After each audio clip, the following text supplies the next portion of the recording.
the holy kingdom of Mirathis. It was mid-morning, and Alaric Jane had just knocked Prince Garrick Valowin on his ass for the 5th time that day. "Again," commanded Sir Jane, gesturing with his sword for Garrick to stand. Garrick grimaced, rubbing his tender flank. "Must I? Do you wish to slay Daimonel, or would you rather play in the dirt like a child?" "Does not the Lord cherish the innocence of children above all?" Garrick asked with a lopsided grin. "Leave the religious crap to your priest brother. You're training to be a warrior." Using his sword as leverage, Garrick rose stiffly to his feet. "You mustn't let the Archbishop hear you speaking like that, Al." Sir Jane merely scoffed and levelled his sword. "Stand ready, soldier." With a slight wince, Garrick fell into fighting stance, feet spread, weight balanced. His eyes darted to the small band of spectators at the edge of the training grounds. Women, in particular, loved to watch the young prince train. Ordinarily, he would have given them a show. Today, however, all they would witness was a man of 20, thoroughly dismantled by the most senior knight in the kingdom. Garrick was a strong sword fighter, but against Sir Jane, he was no more than a flailing infant. The two began to circle each other. Garrick figured if he couldn't outmatch his teacher's swordsmanship, perhaps he could disarm him with words. "You don't respect the Archbishop," Garrick posited. "I respect his knack for self-advancement. Is his ascension not the will of the Lord? A rat ascends a terrace to reach the kitchen window. Is that the Lord's will?" Garrick feigned scandal. "You speak with the tongue of a blasphemer, old friend," Sir Jane responded with a wolfish grin. "Then put this blasphemer in his place, boy." "Perhaps I will," Garrick thought, and lunged. Alaric Jane knocked Prince Garrick Valowin on his ass for the 6th time that day. As Garrick was pulling himself sorely from the dirt, a red-faced courier jogged onto the field and whispered urgently to Jane. "You've been summoned," Jane informed Garrick. "By whom?" "The Queen and the Archbishop." "Great," Garrick grunted. "Shall I look forward to a civil discussion, or the usual row?" Sir Jane frowned. "Do you remember the storm that hit the West Bay in your 8th year? The one that took out half the Royal Navy? Look forward to that."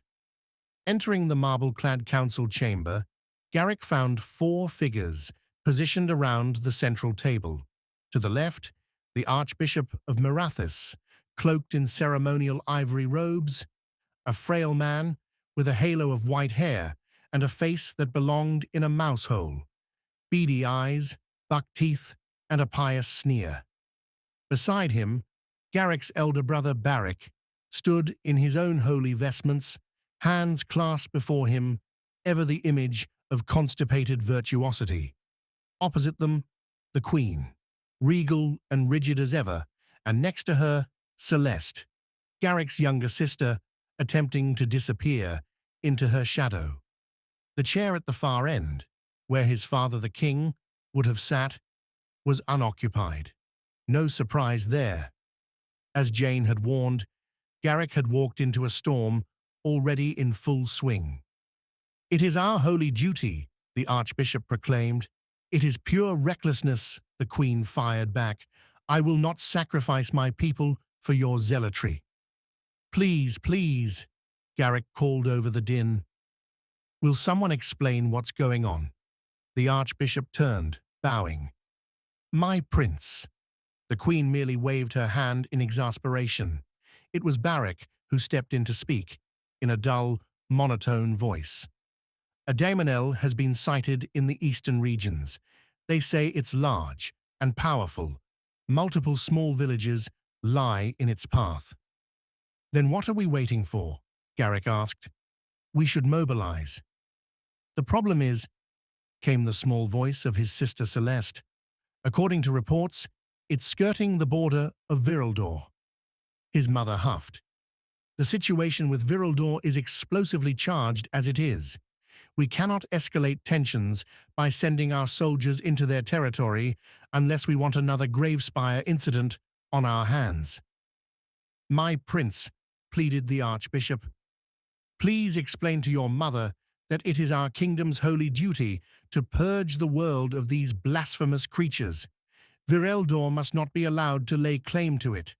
Delay is heresy. You would lead us into all-out war with Vireldor if you could, the queen responded, to prevent Armageddon. To cause it.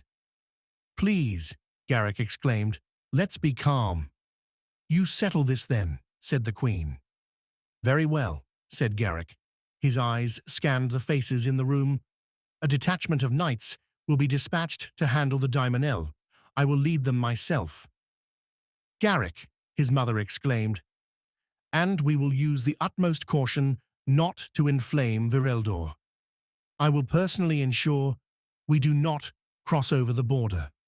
Your bravery is truly commendable, my prince, the archbishop said, with a bow. Truly idiotic, shot his mother, the heir to the kingdom running off to get himself killed. Barrick's eyes shot down at that comment. He'd abdicated his claim to the throne when he joined the priesthood. I won't stand for it, shouted the queen. If the king were here— The king needs his rest, said the archbishop. The queen scoffed and stormed out without another word, followed closely by Celeste.